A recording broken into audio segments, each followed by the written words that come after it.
नमस्कार विद्यार्थियों, आज हम इस वीडियो में नया चैप्टर त्रिभुज अध्याय 7 है, कक्षा 9वीं का गणित। इसमें हम त्रिभुज के बारे में आपको बताएंगे। त्रिभुज के कुछ नियम हैं, पहले मैं आपको यह बता देता हूँ, इसके बाद एक्सरसाइज चालू करेंगे। तो पहले त्रिभुज होता क्या है, किसे कहते हैं, थोड़ा इसके बारे में जान लेते हैं। तो देखिए, त्रिभुज जो होता है जिसमें 3 भुजाएं हों, 3 कोण हों और 3 शीर्ष हों, उसे हम त्रिभुज कहते हैं। कहने का मतलब एक ऐसा बंद आकृति, देखिए यहाँ पे यह त्रिभुज है। इसमें देखिए 3 कोण हैं, 2 और 3।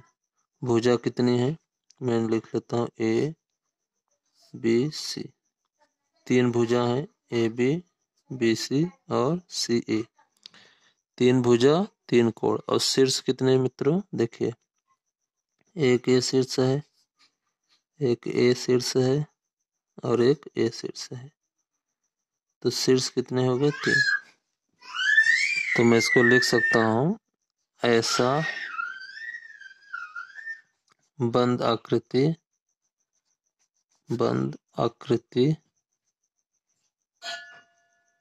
ऐसा बंद आकृति जिसमें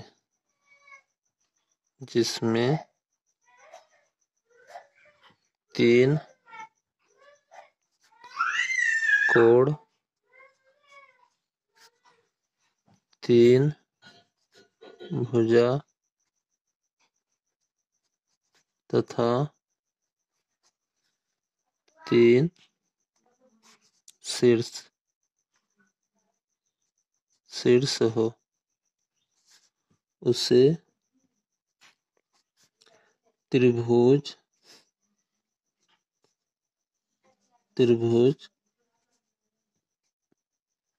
कहते हैं।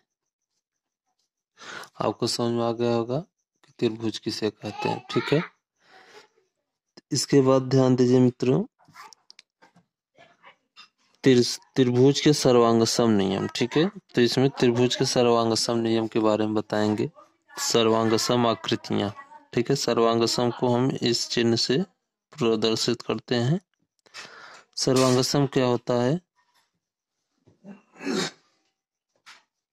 जैसा कि आप क्लास 7 और 8 में पढ़ चुके हैं। सर्वांगसम के कुछ आकृतियां। सर्वांगसम उसे कहते हैं जब, देखिए जैसे एक ये आयत है और एक ये आयत है, ये दोनों आयत सर्वांगसम कब होंगे, अगर इस आयत को मैं उठा के इस पे रख दूं, ठीक है, पूरी तरह अध्यारोपित कर लेगा, तो क्या कहलाएगा कि यह आयत जो है इस आयत के बराबर है। या दूसरे शब्दों में कहें हम, देखिए यहाँ पे इसकी भुजा कितनी है, 4 सेंटीमीटर है, इसकी चौड़ाई कितनी है, 3 सेंटीमीटर, मतलब लंबाई 4 सेंटीमीटर और चौड़ाई 3 सेंटीमीटर। इस आयत का भी देखिए चौड़ाई 3 सेंटीमीटर और लंबाई जो है 4 सेंटीमीटर है, ठीक है। आपको दिखाई नहीं दे रहा था, देखिए यह 2 आयत है, ठीक है। इन दोनों आयत का, इसका चौड़ाई और इसका लंबाई, और इसका चौड़ाई इसका लंबाई, ये दोनों जो है चौड़ाई और लंबाई दोनों क्या है, बराबर है। तो इस स्थिति में हम कह सकते हैं कि ये दोनों क्या हुए, सर्वांगसम। सर्वांगसम का मतलब कि ये ऐसा 2 आकृति जो पूरी तरह से, ठीक है, एक दूसरे पर अध्यारोपित करने पर, यानी वो पूरी तरह से क्या कर ले, अध्यारोपित हो, यानी ढक ले। अगर मैं इसको उठा के इसके ऊपर रखूंगा तो पूरी तरह से ढक लेगा, तो मैं कह सकता हूँ कि यह आयत जो है इस आयत का क्या है, सर्वांगसम है। तो यह जो चीज हम बता रहे हैं कि उठा के इसके ऊपर रख के ढक लेने से सर्वांगसम होगा, तो ये जो है नियम बहुत ज्यादा कारगर नहीं है, क्योंकि इसको बार बार आप काट के इसके ऊपर रखेंगे तो थोड़ा सा दिक्कत होने की संभावना इसमें बनी रहती है, बार बार थोड़ा सा ये होगा। तो इसके कुछ अलग नियम है, उस नियम को मैं आपको बताऊंगा, सर्वांगसम को पहचानने का तरीका, ठीक है, ताकि अच्छे से आप जो है सर्वांगसम आकृतियों को बता सकें। तो यहाँ देखिए आपके सामने 2 त्रिभुज हैं अब ये दोनों त्रिभुज जो हैं सर्वांगसम है या नहीं है, ठीक है। तो हम कैसे जानेंगे? तो एक चीज ध्यान दीजिए मित्रों, जैसे यह भुजा और यह भुजा, ठीक है, और यह भुजा और यह भुजा और यह भुजा और यह भुजा, ठीक है, जो है, ठीक है, सभी भुजाएं क्या है? बराबर है। कहने का मतलब ए बी भुजा जो है वो पी आर के बराबर है। मैं यहाँ लिख देता हूँ, ए बी जो है वो आर पी के बराबर है और ए सी जो है पी क्यू के बराबर है और बी सी जो है वो आर क्यू के बराबर है, ठीक है। तो ये देखिए सभी भुजाएं क्या है? एक दूसरे के बराबर है, ठीक है। तो भुजा जो है बराबर है तो कोण भी क्या है? बराबर है। कहने का मतलब कोण भी क्या है? सभी बराबर हैं, ठीक है। तो इस स्थिति में हम कह सकते हैं कि यह त्रिभुज जो है इस त्रिभुज का क्या है? सर्वांग सम है, ठीक है। कहने का मतलब यह है कि अगर इसकी सभी भुजाएं, पहले वाली त्रिभुज की सभी भुजाएं और दूसरी वाली सभी त्रिभुज की भुजाएं अगर क्या रहे? बराबर हो जाए, ठीक है, तो यह क्या कहलाएंगे? सर्वांग सम कहलाएंगे, ठीक है। तो आपको सर्वांग सम समझ में आ गया होगा। तो सर्वांग सम के कुछ नियम है, ठीक है। आइए मैं उन नियम से जो है आकृतियों को सर्वांग सम बताने का तरीका बताने का प्रयास करते हैं। जैसे कि अभी हमने आपको बताया कि अध्यारोपित से जो है आप सर्वांग सम बता सकते हैं, लेकिन यह जो है जैसे आपसे कहें कि यही है, ठीक है, अब इसको काटेंगे फिर इसके ऊपर रखेंगे तो दिक्कत होगा। तो कुछ ऐसे रूल्स हैं जो आपको काट के उसके ऊपर रखने की जरूरत नहीं, आप वैसे ही जो है उस नियम का फॉलो करके बता सकते हैं कि यह आकृति इस आकृति का सर्वांग सम है, ठीक है। तो इसको बोलते हैं सर्वांग सम के नियम। तो सर्वांग सम के नियम जो हैं आइए हम आपको बताते हैं, इससे क्लियर हो जाएगा। देखिए सर्वांग सम के नियम 3 नियम है मित्रों। एक है साइड एंगल साइड, दूसरा है एंगल साइड एंगल, तीसरा है एंगल एंगल साइड, ठीक है। ये 3 नियम है सर्वांग सम बताने का। तो देखिए जैसे यहाँ पे देखिए 2 त्रिभुज है ए बी सी और एक पी क्यू आर, ये 2 त्रिभुज है, ठीक है। तो इन दोनों त्रिभुज को जो है हम सर्वांग सम किस प्रकार कह सकते हैं? तो इसमें ध्यान दीजिए, पहला हम नियम इसमें बताएंगे side angle side. Side angle side का मतलब होता है भुजा कोण भुजा, यानी भुजा कोण भुजा, ठीक है, इसका मतलब ये होता है भुजा कोण भुजा। तो देखिए ये पहले वाले त्रिभुज का की भुजा यानी ए बी भुजा और पी क्यू भुजा, ठीक है, क्या हो? बराबर हो, ए बराबर हो। इसके बाद कोण यानी यह कोण, कोण बी और कोण क्यू, कहने का मतलब 2 त्रिभुज हो, ठीक है। इन दोनों त्रिभुज की पहली भुजा, पहले त्रिभुज की भुजा और दूसरी त्रिभुज की भुजा दोनों क्या रहे? बराबर हो। फिर इसके बाद पहले वाले त्रिभुज की कोण दूसरे वाले त्रिभुज की कोण क्या रहे? बराबर रहे। फिर इसके बाद देखिए साइड मतलब यह भुजा, ठीक है। तो ये क्या कहलाएंगे? सर्वांग सम, सर्वांग सम कहलाएंगे। और यह है side angle side. Side angle side का मतलब समझ गए, यानी भुजा और कोण और भुजा अगर बराबर है तो क्या कहलाएंगे? सर्वांग सम। कहने का मतलब ए बी सी जो है पी क्यू आर के क्या है? सर्वांग सम।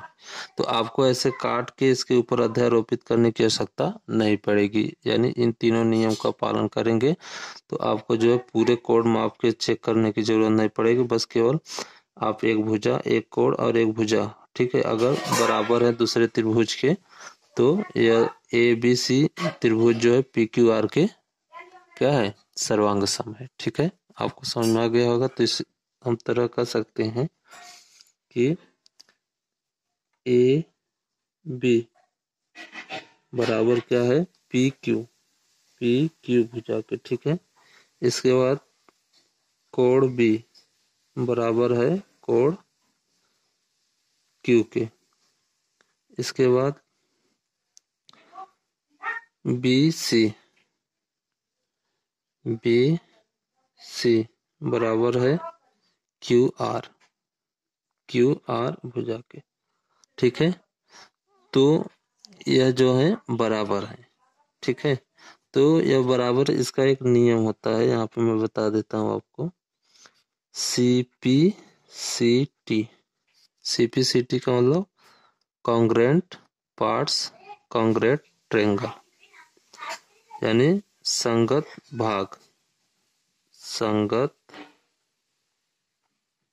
भाग जो होते हैं और संगत कोण के बराबर होते हैं। मतलब संगत भाग संगत कोण के बराबर होते हैं। संगत कोण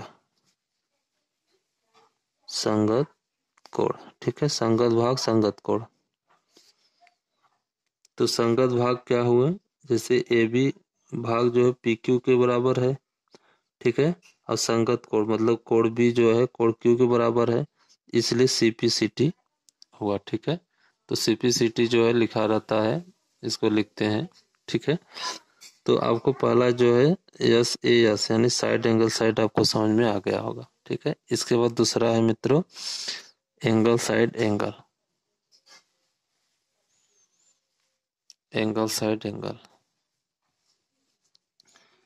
एंगल साइड एंगल। ठीक है, एंगल साइड एंगल देखिए, जैसे देखिए दो त्रिभुज है। ठीक है, ये दो त्रिभुज हैं PQRST।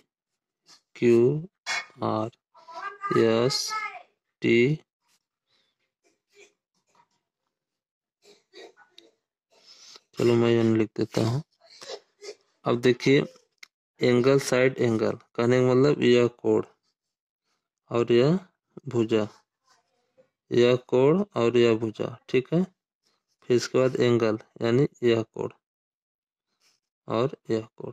ठीक है, तो इस तरह कर सकते हैं कि भुजा PQ और कोण Q।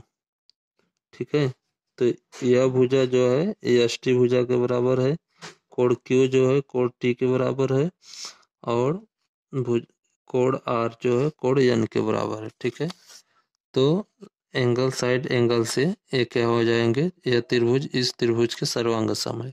तो ऊपर मैं यहाँ लिखा नहीं तो मैं इसको लिख देता हूँ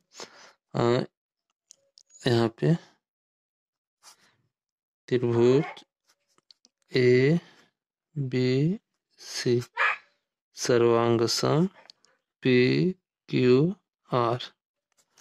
ठीक, PQR। अब यहाँ देखिए तो PQ यानी PQ भुजा जो है वो ST के समांतर है, मतलब ST के बराबर है, और Q कोण बराबर है कोण T के, और कोण R जो है कोण N के बराबर है। तो नियम आप जान गए होंगे CPCT से। तो अतः हम कह सकते हैं PQR त्रिभुज PQR सर्वांग सम होंगे STN के, यानी त्रिभुज STN के क्या होंगे, सर्वांग सम होंगे। ठीक है, आपको समझ में आ गया होगा। तो दूसरा रूल हम जो है लगा के त्रिभुज के सर्वांग सम बताने का तरीका देख सकते हैं। ठीक है, इसके बाद लास्ट है मित्रों एंगल साइड एंगल। यहाँ पे देखिए एंगल साइड एंगल तीसरा। तो एंगल साइड एंगल मैं आपको यहीं बता देता हूँ ऊपर ही। चलिए, इसके बाद तीसरा है मित्रों एंगल साइड। ठीक है, जैसे देखिए दो त्रिभुज दिया गया है, एक ABC है और एक PQR, ये दो त्रिभुज हैं। तो त्रिभुज ABC जो है PQR के सर्वांग सम है। ठीक है, तो कैसे हम बताएंगे, रूल थर्ड जो है एंगल साइड से। तो देखिए जैसे मान लीजिए, यानी यह कोण, यहाँ मैं लेता हूँ यह कोण और यह कोण। ठीक है, और कोण B यानी कहने में कोण A कोण P के बराबर, कोण B कोण Q के बराबर। ठीक है, और यह भुजा इस भुजा के क्या रहे, बराबर है। तो हम कह सकते हैं कि ABC जो है वो PQR के क्या है, सर्वांग सम है। ठीक है, एंगल साइड के नियम से जो है हम इसको बता सकते हैं। तो इस स्थिति से हम कह सकते हैं कि एंगल A बराबर है एंगल P के, यानी P के, एंगल B जो है एंगल Q के, एंगल B जो है बराबर है एंगल Q के, और भुजा यानी BC भुजा जो है, BC भुजा जो है किसके बराबर है, BC भुजा जो है वो QR भुजा के बराबर है, QR। ठीक है, तो कहने का मतलब यह हुआ कि ABC जो त्रिभुज है वो PQR के क्या है, सर्वांग सम है। तो इसका रूल भी हम लिख सकते हैं CPCT। ठीक है, CPCT से।